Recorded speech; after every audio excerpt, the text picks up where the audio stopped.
અંબાલાલ પટેલની વરસાદ અંગે જોરદાર આગાહી। હવામાન નિષ્ણાત અંબાલાલ પટેલે રોહિણી નક્ષત્રમાં સારા વરસાદની આગાહી કરી છે। 30 મે થી 4 જૂન વચ્ચે ગુજરાતમાં તીવ્ર પવન અને ગાજવીજ સાથે પ્રી મોન્સૂન વરસાદ પડશે, જ્યારે 7 અને 8 જૂને દક્ષિણ ગુજરાત અને દક્ષિણ સૌરાષ્ટ્રમાં અતિવૃષ્ટિની આશંકા છે। અરબ સાગરમાં સિસ્ટમ સક્રિય થતા ચોમાસું થોડું વિલંબમાં છે, પરંતુ કેરળમાં ટૂંક સમયમાં શરૂ થશે અને 4 જૂન સુધીમાં સત્તાવાર પુષ્ટિ થશે।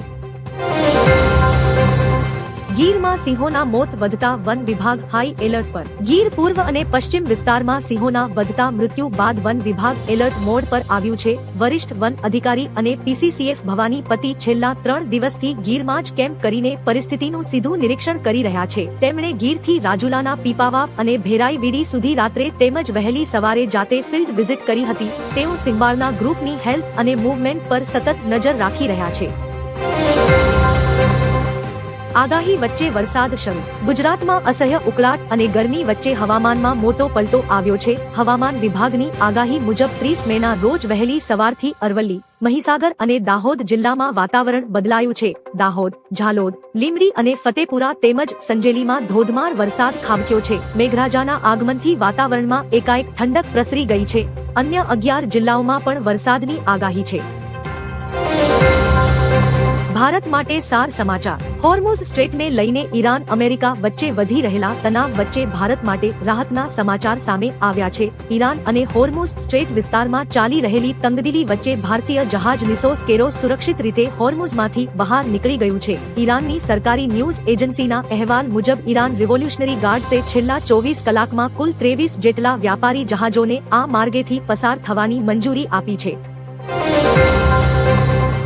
રિક્ષાના ભાડામાં ₹20 થી 30નો વધારો। સીએનજી ગેસના ભાવ વધ્યા બાદ રિક્ષા ચાલકોએ ભાડામાં વધારો કર્યો છે। અમદાવાદમાં ટ્રાન્સપોર્ટ કમિશનર દ્વારા રેટ રિવિઝન મુદ્દે બેઠક ન બોલાવવામાં આવતા રિક્ષા ચાલક એસોસિએશને પોતે જ ભાડા વધારવાનો નિર્ણય લીધો હોવાનું જણાવાયું છે। જણાવીએ કે ચૂંટણી બાદ સીએનજીના ભાવમાં પણ ₹7નો વધારો થયો છે। નવા દર મુજબ રિક્ષાના ભાડામાં ₹20 થી 30નો વધારો કરવામાં આવ્યો છે। ભાવ વધારા બાદ લોકોના બજેટ પર વધુ એક અસર પડી શકે છે।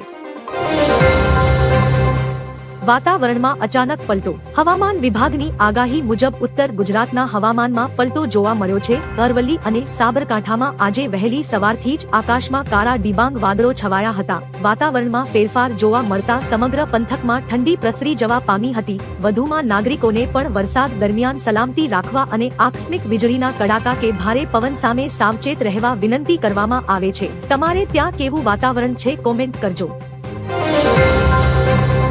રસ્તા પર નમાજ ખોટી તો દરેક ધર્મના તહેવાર પણ ખોટા। રસ્તાઓ પર નમાઝ પડવાનો મુદ્દો ઘણા સમયથી દેશમાં વિવાદનો વિષય રહ્યો છે। તાજેતરમાં બકરી ઈદના પ્રસંગે ઉત્તર પ્રદેશના મુખ્યમંત્રી યોગી આદિત્યનાથે સ્પષ્ટપણે કહ્યું હતું કે રસ્તાઓ પર નમાઝ પઢવામાં આવશે નહીં। આ દરમિયાન એઆઈએમઆઈએમ પ્રમુખ ઓવૈસીનું એક નિવેદન આપતા કહ્યું કે રસ્તાઓ પર નમાઝ અદા કરવા માટે નિયમો બનાવવામાં આવ્યા છે, તો બધા ધર્મોના કાર્યક્રમો પર પણ સમાન રીતે લાગુ થવા જોઈએ।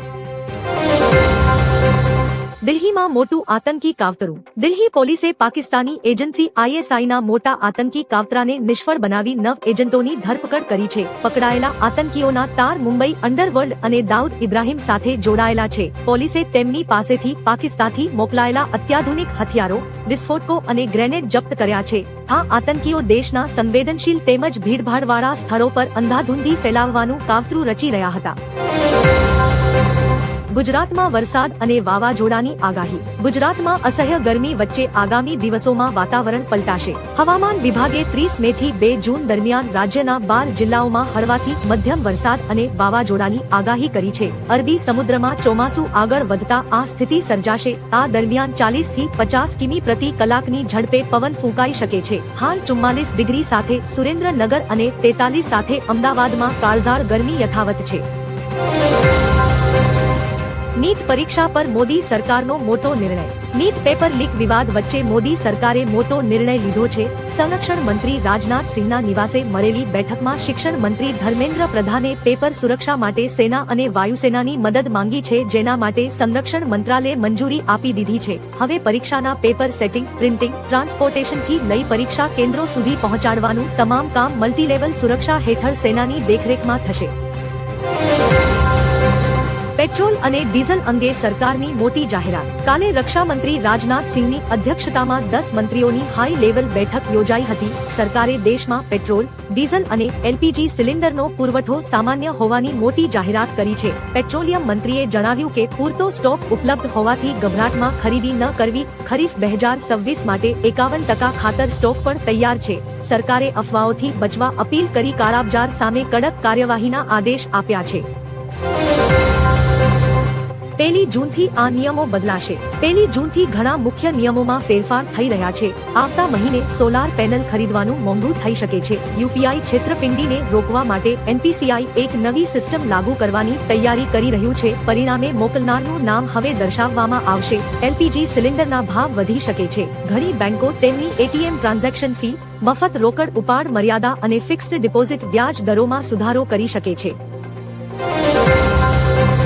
ભારતમાં ઇઝરાયલનું જબરદસ્ત સમર્થન. ઇઝરાયલના વડાપ્રધાન નેતન્યાહુએ ભારત અને ઇઝરાયલના મજબૂત સંબંધો પર મોટું નિવેદન આપ્યું છે. વેસ્ટ બેંકમાં યોજાયેલી એક કોન્ફરન્સમાં તેમણે જણાવ્યું કે વિશ્વના ઘણા હિસ્સાઓમાં ઇઝરાયલનો વિરોધ થાય છે, પરંતુ ભારતમાં તેને જબરદસ્ત જનસમર્થન મળી રહ્યું છે. ભારત વૈશ્વિક રણનીતિમાં ખાસ સ્થાન ધરાવે છે અને સોશિયલ મીડિયા પર મારા સૌથી વધુ ફોલોઅર્સ પણ ભારતમાં જ છે, જે આપણો અનોખો પ્રેમ દર્શાવે છે. મોદી સરકારનો મોટો નિર્ણય. મોદી સરકારે પીએમજીકેવાય હેઠળ દેશના 80 કરોડ લોકોને અપાતા અનાજ વિતરણને વધુ સુદૃઢ બનાવવા સાર્થક પીડીએસ યોજના ચાલુ રાખવાની મંજૂરી આપી છે. આ સ્કીમમાં મહત્વના ફેરફારો કરવામાં આવ્યા છે. સરકાર રાજ્યોની એજન્સીઓને દુકાનો સુધી અનાજ પહોંચાડવા અને રેશન દુકાનોને આર્થિક મદદ પૂરી પાડશે. આ સાથે રેશન વિતરણ વ્યવસ્થાને મોડર્નાઇઝ કરવામાં આવશે, જેથી ઝડપી લાભ મળી શકે. બનાસકાંઠા અને પાટણના વાતાવરણમાં પલટો. રાજ્યમાં આકરી ગરમી યથાવત છે, ત્યારે બનાસકાંઠા અને પાટણ જિલ્લામાં મોડી સાંજે આકાશ વાદળછાયું બન્યું હતું. પાલનપુર, વડગામ, દાંતા અને અમીરગઢ સહિતના વિસ્તારોમાં ભારે પવન ફૂંકાયો હતો અને ધૂળની ડમરીઓ ઉડી હતી, જેથી લોકોને આંશિક રાહત મળી. હવામાન વિભાગે બનાસકાંઠામાં આગામી 3 દિવસ વરસાદની આગાહી કરી છે. અમદાવાદમાં મહત્તમ તાપમાન 43 ડિગ્રી નોંધાયું હતું. ભારત ખાતર ઉત્પાદનમાં આત્મનિર્ભર બનશે. ભારત સરકાર દેશને ખાતર ઉત્પાદનમાં આત્મનિર્ભર બનાવવા માટે મોટું પગલું ભરવા જઈ રહી છે. સરકાર ટૂંક સમયમાં કોલસા ગેસિફિકેશન આધારિત યુરિયા ઉત્પાદન માટે નવી નીતિ જાહેર કરવાની છે. આ નીતિથી વિદેશી કુદરતી ગેસ પરની 25% આયાતી નિર્ભરતા ઘટશે અને અબજો રૂપિયાની વિદેશી મુદ્રાની બચત થશે. સ્થાનિક કોલસાનો ઉપયોગ વધારીને દેશની ઉર્જા સુરક્ષા મજબૂત થશે. ભારતીય ચલણી નોટો હવે પ્લાસ્ટિકની બનશે. ભારતીય ચલણી નોટોનું સ્વરૂપ ટૂંક સમયમાં બદલાઈ શકે છે. આરબીઆઈ પરંપરાગત કાગળની નોટોને પોલિમર અથવા પ્લાસ્ટિકની નોટોથી બદલવાની શક્યતા પર ગંભીરતાથી વિચાર કરી રહી છે. તાજેતરના મહિનાઓમાં સેન્ટ્રલ બેંકની બોર્ડ મીટિંગમાં આ વિષય પર ખાસ ચર્ચા થઈ છે. કાગળની નોટો છાપવાનો ખર્ચ પણ નોંધપાત્ર રીતે વધ્યો છે. તેથી આરબીઆઈ હવે એવા વિકલ્પની શોધમાં છે જે સમય જતા ટકાઉ હોય. અમિત શાહે અમદાવાદીઓને આપી ખાસ ભેટ. કેન્દ્રીય ગૃહમંત્રી અમિત શાહે અમદાવાદના નવા વાડજ સર્કલ ખાતે દેશભક્તિના પ્રતીક સમાન ભવ્ય ભારત માતા સ્કલ્પચરનું અનાવરણ કર્યું છે. અમદાવાદ મ્યુનિસિપલ કોર્પોરેશન દ્વારા અંદાજિત 50 લાખના ખર્ચે આ બ્રોન્ઝ પ્રતિમા તૈયાર કરાઈ છે. આશરે 15 થી 18 ફૂટ ઊંચાઈ અને 3500 થી 5000 કિલોગ્રામ વજન ધરાવતું આ શહેરનું સૌથી મોટું સ્કલ્પચર છે, જેને તૈયાર કરવામાં લગભગ 6 મહિનાનો સમય લાગ્યો હતો. બાંગ્લાદેશીઓ બંગાળ મૂકીને ભાગો, દેશ છોડો, તમે જમાઈ નથી. પશ્ચિમ બંગાળના મુખ્યમંત્રી સુવેન્દુ અધિકારીએ ગેરકાયદેસર રીતે રહેતા બાંગ્લાદેશીઓને તાકીદે દેશ છોડી જવા ચેતવણી આપી છે. તેમણે કહ્યું કે ઘૂસણખોરોને જેલમાં રાખીને રોટલા ખવડાવવામાં નહીં આવે, કારણ કે તેઓ જમાઈ નથી. તેઓને અહીંથી ભગાડવામાં આવશે. સીએમએ નાગરિકોને ઘૂસણખોરોની ઓળખ કરી પોલીસને સોંપવા જણાવ્યું છે, જેથી બીએસએફ તેઓને સરહદ પાર મોકલી શકે. આંધી તોફાન સાથે સોની સ્પીડે ફૂંકાશે પવન. કાળઝાળ ગરમી અને અસહ્ય લૂમાંથી રાહત મળવાની સંભાવના છે. આઈએમડીના જણાવ્યા અનુસાર આજથી 31 મે દરમિયાન ઉત્તર ભારત, મધ્ય ભારત અને પૂર્વ ભારતમાં તેજ પવન સાથે મધ્યમથી ભીષણ વાવાઝોડાની સંભાવના છે. કેટલાક વિસ્તારોમાં પવનની ઝડપ 100 કિમી સુધી પહોંચી શકે છે. આ દરમિયાન રાજસ્થાન, ઉત્તમ પશ્ચિમ ભારત, વિદર્ભ અને પૂર્વ મધ્યપ્રદેશમાં ગરમીમાં નોંધપાત્ર ઘટાડો થવાની ધારણા છે. યુપીમાં પુલ તૂટતા અનેકના મોત. ઉત્તર પ્રદેશના હમીરપુરમાં બેતવા નદી પર બની રહેલો નવો પુલ ભારે વાવાઝોડા અને આંધીના કારણે અચાનક તૂટી પડ્યો હતો. આ ભયાનક અકસ્માતમાં અત્યાર સુધીમાં 6 મજૂરોના કરુણ મોત નીપજ્યા છે, જ્યારે હજુ પણ ઘણા લોકો કાટમાળ નીચે દબાયા હોવાની આશંકા સેવાઈ રહી છે. ઘટના સ્થળે સ્થાનિક લોકો અને પોલીસની ટીમો દ્વારા યુદ્ધના ધોરણે બચાવ કામગીરી શરૂ કરીને કાટમાળ હટાવવાનું ઓપરેશન ચલાવવામાં આવી રહ્યું છે.